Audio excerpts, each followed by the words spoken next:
नमस्कार, आप देख रहे हैं SPN 9 न्यूज। इजराइल पर आतंकी संगठन हमास के हमले और गाजा पट्टी पर इजराइल के पलटवार करने से मध्य पूर्व में स्थिति विकट हो गई है। अब तक 1200 से ज्यादा लोगों की मौत इस लड़ाई में हो चुकी है।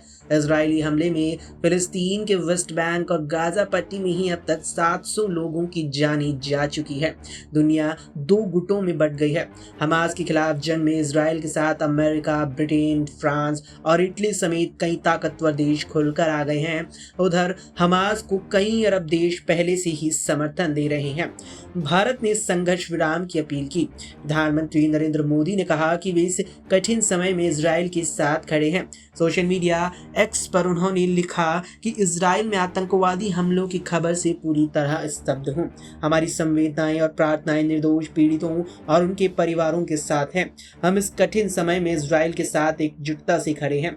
हालांकि विदेश मंत्रालय की तरफ से आधिकारिक तौर पर अभी तक कुछ नहीं कहा गया है। विदेश मंत्री एस जयशंकर और मंत्रालय के हैंडल से सिर्फ पीएम के पोस्ट को ही रीट्वीट किया गया है। ये इशारा कर रहा है कि नई दिल्ली तेल अवीव का समर्थन कर रहा है। उधर पाकिस्तान और चीन ने इजराइल का विरोध किया है। पाकिस्तान तो खुलकर हमास के समर्थन में उतर गया है, जबकि चीन ने वेस्ट बैंक और जेरूसलम में इजरायली निर्माण गतिविधियों के बहाने उसका विरोध किया है। सऊदी अरब फिलहाल मुश्किल में है। उसने तत्काल हिंसा रोकने की अपील की है। अमेरिका, इजराइल, सऊदी के बीच संबंधों को सामान्य बनाने के लिए मध्यस्थता कर रहा है। भारत की मध्य पूर्व आर्थिक गलियारे को लेकर संशय में पड़ गया है। बता दें कि इजराइल फिलिस्तीन विवाद पर भारत का रुख व्यापक रहा है। फिलिस्तीन का समर्थन देश की विदेश नीति का एक अभिन्न हिस्सा रहा है। 1974 में जब फिलिस्तीन मुक्ति संगठन यानी PLO और उसके नेता यासिर अराफत को आतंकवादी कहकर अंतर्राष्ट्रीय बिरादरी में बदनाम किया जा रहा था, तब भारत ने उसका साथ दिया था और PLO को मान्यता देने वाला पहला गैर अरब देश बन गया था। भारत की फिलिस्तीन नीति आजादी से पहले के दिनों से जुड़ी रही है। महात्मा गांधी ने 1938 में कहा था कि फिलिस्तीन का अरबों से वैसा ही संबंध है जैसा इंग्लैंड का अंग्रेज से या फ्रांस का फ्रेंच से है। जवाहरलाल नेहरू ने भी फिलिस्तीन मुद्दे को भारतीय उपमहाद्वीप की सांप्रदायिक समस्याओं के समान बताया था। जब नेहरू प्रधानमंत्री बने तो भारत ने फिलिस्तीनी मुद्दे को अपना सैद्धांतिक समर्थन जारी रखा। कांग्रेस की सरकारों ने हमेशा से फिलिस्तीन की मांगों का समर्थन किया है। 1988 में भारत ने फिलिस्तीन को एक देश के तौर पर मान्यता दी थी। भारत धर्म के आधार पर दो देश के निर्माण का विरोधी रहा है। बावजूद इसके 1950 में इजराइल को मान्यता दी गई। इसके पीछे की वजह ये थी कि भारत अरब देशों के साथ मधुर रिश्ते चाहता था। आज भी भारत अरब देशों के साथ मधुर रिश्तों का हिमायती है। आपको बता दें कि भारत ने भले ही 1950 में इजराइल को मान्यता दे दी थी, लेकिन दोनों के बीच पूर्ण राजनयिक संबंध 1992 में स्थापित हुए। आज के दौर में इजराइल भारत का एक अहम व्यापारिक साझेदारी देश रहा है।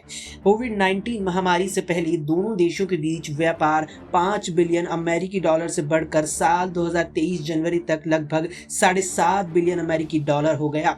हीरे का व्यापार द्विपक्षीय व्यापार का लगभग 50% है। भारत एशिया में इजराइल का तीसरा सबसे बड़ा व्यापार भागीदार है। इसके अलावा भारत इजराइल से हथियार आयात करने वाला सबसे बड़ा देश है। इजराइल के रक्षा निर्यात का लगभग 40% हिस्सा भारत आता है। हालांकि बेहतर रिश्तों के बावजूद भारत इजराइल की विस्तारवादी और कब्जा करने की राजनीति का पक्षधर नहीं रहा है। प्रधानमंत्री नरेंद्र मोदी और इजराइल के प्रधानमंत्री बेंजामिन नेतन्याहू के बीच गहरी दोस्ती है। भारत इजराइल को ये बात समझाने में कामयाब रहा है कि दोनों देशों के बीच आपसी व्यापारिक साझेदारी विवादित मुद्दों से परे रहेगी। इजरायली ने भी भारत की इस सोची समझी रणनीति और कूटनीति को स्वीकार किया है।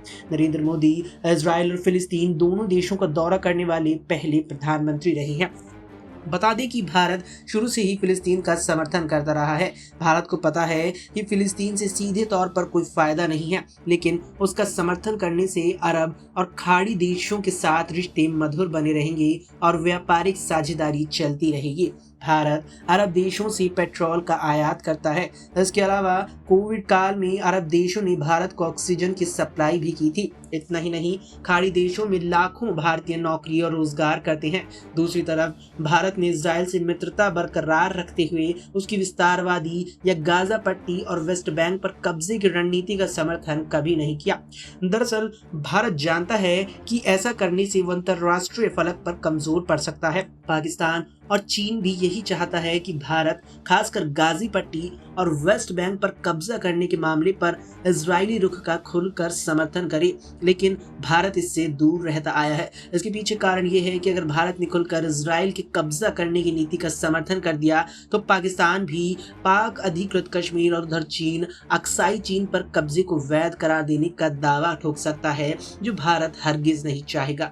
ऐसे में भारत ने इजराइल के साथ दोस्ती और कूटनीति बरकरार रखी और उसी के जरिए चीन और पाकिस्तान को करारा जवाब भी दिया है। फिलहाल के लिए इस वीडियो में इतना ही। आप देखते रहिए SPN9 न्यूज़।